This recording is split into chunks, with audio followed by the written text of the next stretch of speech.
So இன்னைக்கு வந்து பார்த்தீங்கன்னா நிறைய பேர் வந்து மைண்ட் கிராஃப்ட் மூவி ஆக்சுவலி பார்த்துருப்பீங்க. ஆக்சுவலி நானும் போய் தான் பார்த்தேன். ஸோ என்னுடைய ஒப்பீனியன் அந்த மூவி எப்படி இருந்துச்சுங்கிறத ஒரு ரிவ்யூவாக தான் நான் இப்போ சொல்ல போனேன். பொதுவாக நான் இந்த மூவி ரிவ்யூ எல்லாம் பண்ணுறது கிடையாது. இருந்தாலும் பரவாயில்ல, இது ஒரு என்னுடைய ஃபேவரட் கேமை பேஸ் பண்ணனால தான் இந்த வீடியோ. ஸோ உங்களுக்கு பிடிச்சா இந்த வீடியோ எப்படி இருக்குன்னு சொல்லுங்க. அதே மாதிரி நான் வந்து என்னுடைய பர்சனல் ஒப்பீனியன் தான் இந்த மூவி கொடுக்க போகிறேன். ஸோ யாருமே வந்து நீங்க அதை சொல்ல இது சொல்ற நீங்க எப்படி சொல்றீங்க இன்னும் நல்லா இருக்கும்னு எல்லாம் கேட்காதீங்க. ஒரு மைண்ட் கிராஃப்ட் ஃபேனா எனக்கு இந்த மூவி வந்து ரொம்பவுமே favourite. So first of all இந்த கேமோட கதையை பத்தி நான் வந்து சொல்றேன். ஸோ நம்ம ஸ்டீவ் வந்து பாத்தீங்கன்னா சின்ன வயசுல இருந்தே இந்த மைனிங் ஒர்க்ஸுக்கு எல்லாம் ரொம்பவுமே அவனுக்கு வந்து வந்து இன்ட்ரெஸ்ட் இருக்கும். பட் ஆனா அவனால எப்பவுமே அந்த மைண்ட் ஷாஃப்ட்டுக்குள்ள போக முடியாது. அதுக்கப்புறம் நம்ம ஸ்டீவ் என்ன பண்றான்னா வளர்ந்ததுக்கு அப்புறம் அந்த மைண்ட் ஷாஃப்ட்டுக்குள்ள போறான்.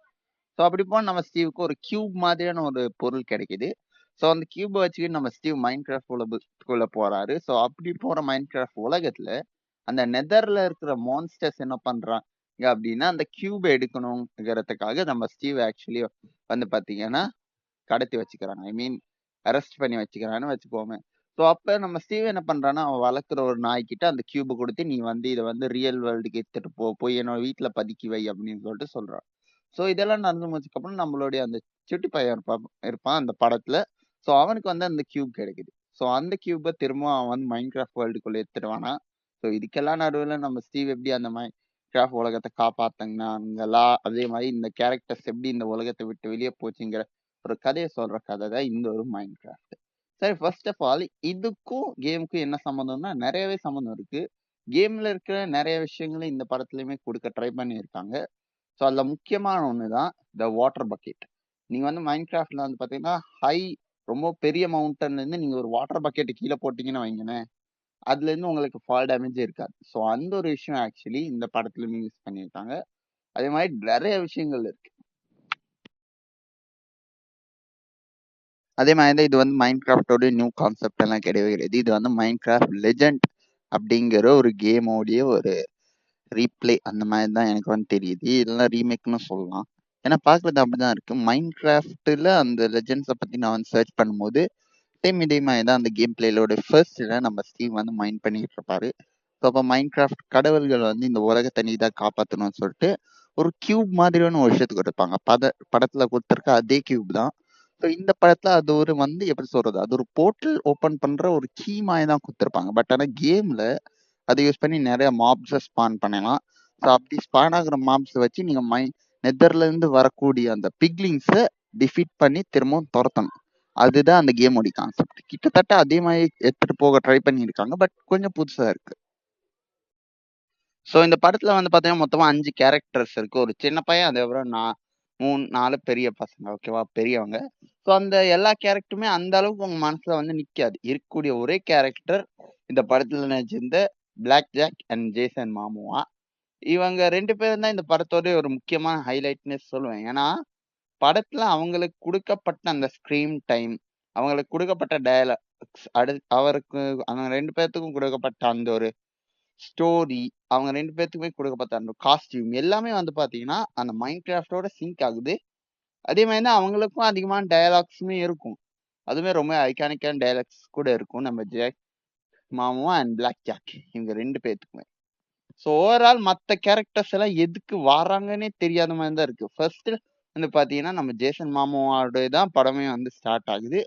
ஸோ அப்படியே போக போக தான் நம்மளுடைய ஜாக் பிளாக் வந்து என்ட்ரி கொடுக்குறாங்க. பட் மற்ற 3 கேரக்டர்ஸுமே பெரிய பெரிய படங்கள் தான் வந்திருப்பாங்க. பட் அவங்கள பெரிய அளவுக்கு யூஸே பண்ணல. படத்துல வந்து அந்த பிளாக் ஜாக் அதே மாதிரி ஜேசன் மாமோ இவங்க 2 பேரும் மட்டும்தான் என்ன கேட்டா ஒரு மெயின் கேரக்டர்னு சொல்லுவேன். ஏன்னா படம் முழுக்க அவங்க பண்ற காமெடி தான் ஒர்க் அவுட்டே ஆகுது. மற்றபடி மற்றவங்க எல்லாம் எதுக்கு இருக்காங்கன்னு தெரியாத மாதிரி குத்துருக்கானுங்க. அது ஓரளவுக்கு எனக்கு வந்து வியர்டா இருந்துச்சு. ஏன்னா படத்துல வந்து நிறைய கேரக்டர்ஸ் கொண்டு வரணும்னு மொத்தமா ஒரு 5 கேரக்டர் கொண்டு வந்தது ஒரு மிகப்பெரிய ஒரு முட்டாள்தனம் தான் தோணுது. ஏன்னா அந்த 5 கேரக்டருமே யூஸே பண்ணல. அதாவது 3 கேரக்டர்ஸ் யூஸே பண்ணாத மாதிரி தான் இருக்கு. வெறும் வெட்டு வேட்டாதீங்க, வேணா நீ வந்து இருமா, வந்துட்டு போமா அப்படிங்கிற மாதிரி தான் இருக்கும் அவங்க கேரக்டர். லாஸ்ட் சீன்ல அந்த 5 இந்த பேரை படத்துல மைண்ட் கிராஃப்ட் வில்லேஜஸ் மட்டும் காட்டாம மைண்ட் கிராஃப்ட்ல வில்லேஜஸ்ல இருக்கக்கூடிய அந்த ஒரு ப்ரொஃபஷன்ஸையும் காட்டியிருப்பாங்க. லைக் இந்த ஒரு ஸ்க்ரீன்ல வந்து பாத்தீங்கன்னா நீங்க வந்து யூஷுவல் ட்ரேடரை வந்து நீங்க வந்து பார்த்துருப்பீங்க. அந்த ட்ரேடரோட வந்து பாத்தீங்கன்னா ஒரு லாமாவும் இருப்பான். எப்பவுமே அவன் வந்து லாமாவோட தான் வந்து நிற்பான் நம்ம முன்னாடி.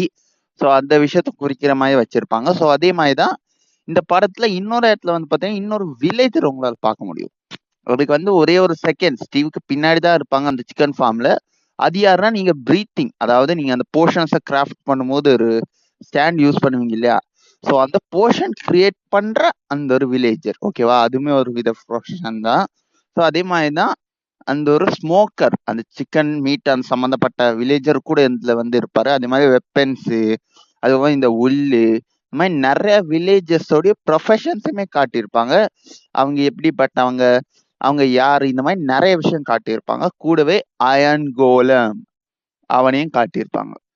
அயன் கோலம நீங்க கொஞ்சம் அதை வந்து ரியலிஸ்டிக்கா காட்டணுங்கிறதுக்காக காமிச்சிருப்பாங்க. பட் கேம்ல அவன் ஒயிட் கலர்ல தான் இருப்பான். ஆனா இது ஒரு மாதிரி இருக்கு ஒயிட் கலர்ல. அதே மாதிரி தான் இந்த படத்துல ஒரு விஷயம் ஆக்சுவலி இருக்கு. அது ஒரு பூட்ஸ். அதோட பேர் தான் எனக்கு ஒழுங்கா ஞாபகம் இல்லை. மற்றபடி எல்லா மைன்கிராஃப்ட் வில்லேஜஸும் இந்த படத்துல இருப்பாங்க.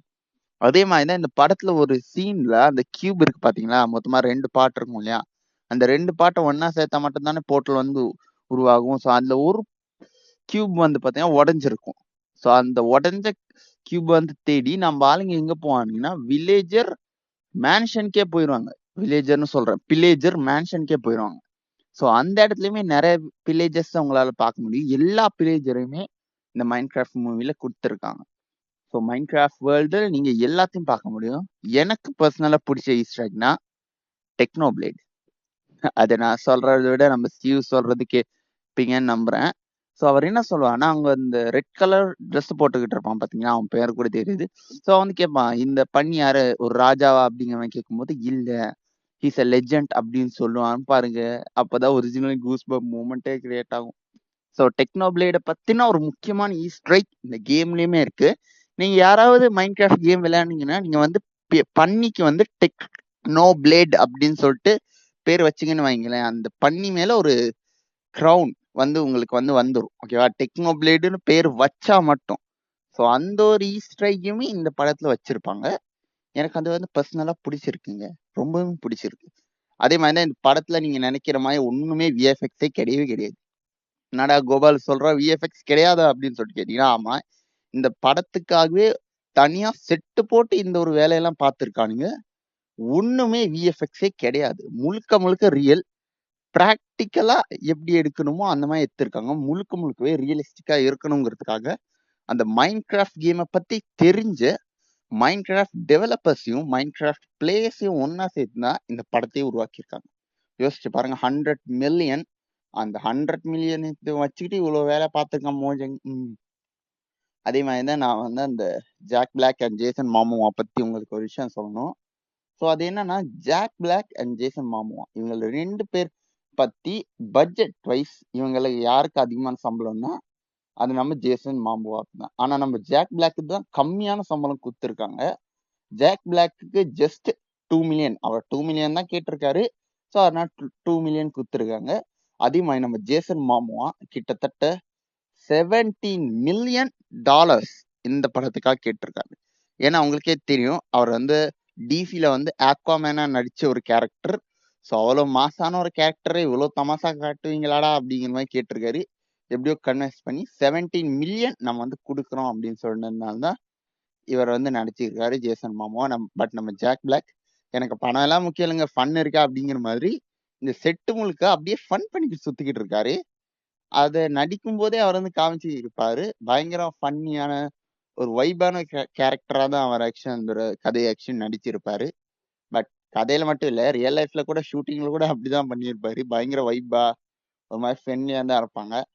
ஸோ எனக்கு பொறுத்த வரைக்கும் பிளாக் ஜாக் எனக்கு பர்சனலா பிடிச்சிருக்கு. அவங்க 2 பேருமே நல்ல காம்போவா தான் இந்த படத்துல இருக்காங்க. ஸோ மேபி எதிர்காலத்துல வரக்கூடிய படங்களை ஜாக் பிளாக் அண்ட் ஜேசன் மாமோவா இவங்க 2 பேரையும் பார்ப்பேங்கிற ஒரு சின்ன நம்பிக்கை இருக்கு. ஏன்னா 2 பேருமே சிங்க் ஆகுறாங்க. 2 பேருமே காமெடி பண்றதுக்கு செம்மையா இருக்கும் பாருங்க. அதுவும் நம்ம ஜாக் பிளாக், அதாவது எப்படி சொல்றது, கைப்பொல்ல மாதிரி, எப்படி சொல்றது, கால் ஒரு பக்கம் நீட்டிட்டு இருக்கும், பாடியில அந்த திமிரு, அப்படியே அந்த ஃபேஸ்ல இருக்க திமிரு அதெல்லாம் கூட இருக்கும். செம்மையா இருக்குங்க. அந்த படத்தை போய் பாருங்க, உங்களுக்கு மானிட்டேஷன் எப்படி இருக்குன்னு புரியும். ஸோ இந்த படத்துல ப்ளஸ் மட்டும்தான் இருக்கா, மைனஸ் இல்லையா அப்படின்னு சரிங்கன்னா மைனஸ் நிறையவே இருக்கு.